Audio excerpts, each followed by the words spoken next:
Hi students, how are you? Hope you are all fine. In this video we are going to see chapter 5, Fundamental Unit of Life, part 1. In this part we are going to see 3 topics.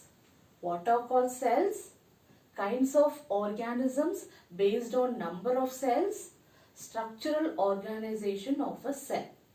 What are called cells? Cells are called basic structural and functional unit of all living organisms. Group of cells are called tissues, which compose organs, and organs finally compose entire body. The term cell was coined by Robert Hooke in 1665.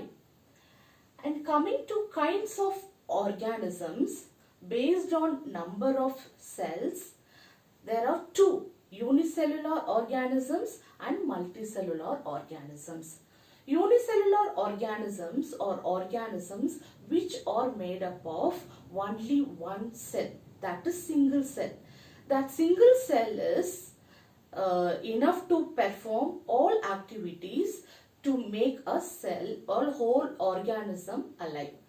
Multicellular organism means organisms which are made up of many cells, that are group of cells or called tissues. So they are made up of tissues and which undergo division of labor. That is, a group of cells, I told, make an organs. Each and every organs in our body undergo different functions like kidney purification, heart conduction, in plants stem conduction, root absorption, like that. Each and every organs in living multicellular living organisms undergo different functions. This is called division of labor. Example, human, multicellular organism, example human, and unicellular organism, bacteria. And coming to structural organization of a cell is composed of 3 main components: protective layers, nucleus, and cytoplasm. So, a typical cell is composed of 3 main components. First one is protective layer, nucleus, and cytoplasm. Students, see, this is a model of a cell. I told cell is made up of or composed of 3 main components. Protective layer, first one is protective layer. See, this is the protective layer, imagine. So this is a model, this is a protective layer. Second one is nucleus. This is nucleus, which is the controlling center. Third one is cytoplasm. So first one is protective layer, nucleus, and cytoplasm. Cytoplasm is present in between nucleus and the outermost layer. Cytoplasm consists of many cell organelles. And first one we'll see protective layers. So see, this is a structure of plant cell. Protective layer of plant cell is 2. One is cell wall and plasma membrane. And second one is nucleus. This is the structure of nucleus.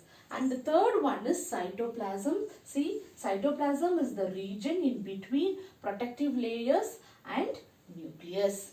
So first we will see about protective layers. I told there are 2 protective layers. One is cell wall, another one is plasma membrane. In plant cell, both cell wall and plasma membrane is present, but in animal cell, only plasma membrane is present. First, we will see about plasma membrane. Plasma membrane is also called semi-permeable membrane because it will permit only the selected molecules to come inside the cell and go outside the cell. So, it is also called selectively permeable membrane.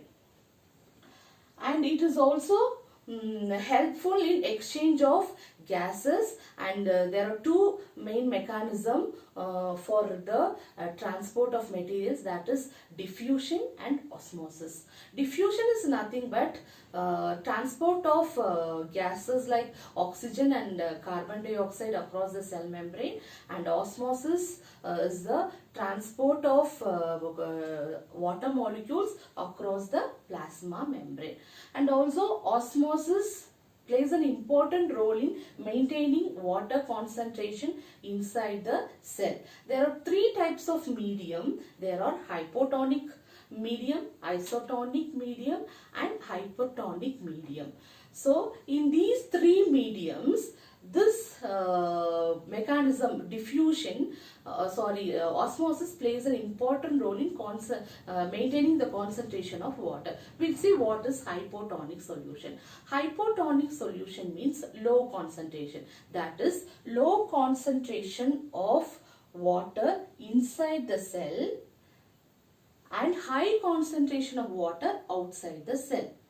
So both diffusion and osmosis is the transport of materials from higher concentration to lower concentration. I told higher concentration of water outside the cell. So the water moves from outside the cell to inside. That is hypotonic medium. Second one is isotonic medium, that is equal. There will be equal concentration of water inside and outside the cell, so no transport of water takes place.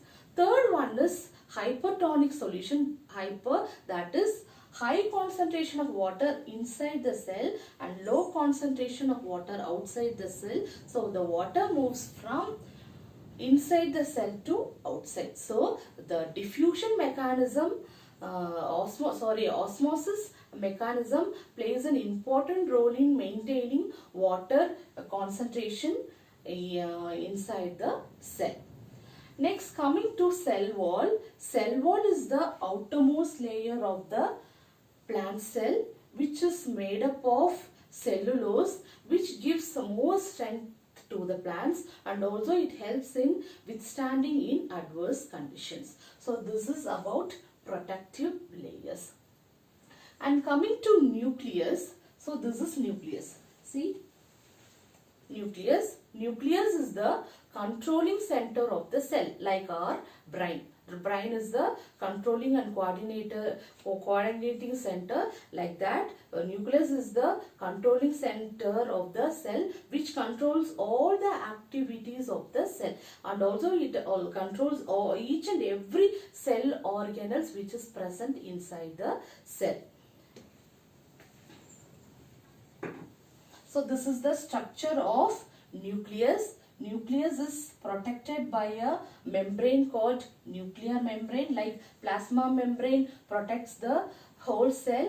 This nuclear membrane protects the nucleus, and it have a pore called nucleolus, which helps in exchange of materials between nucleus and cytoplasm. And there is a nucleoplasm where is chromosome and nucleolus is present, and this is a network, thread-like network, which is present inside the nucleus, are called chromosome, which contains genetic material DNA.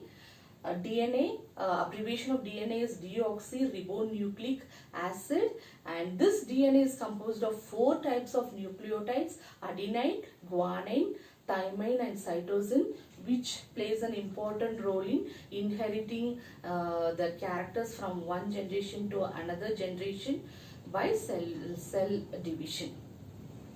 And coming to the function of nucleus, the main function of nucleus is cellular reproduction, that is by dividing the cell into two, and the second main function of nucleus is it helps in inheriting or transferring the genetic material or DNA or genetic characters from one generation to another generation, that is from parents to offspring. And this is about part 1, and students, in part 2 we'll see about cytoplasm. Bye students.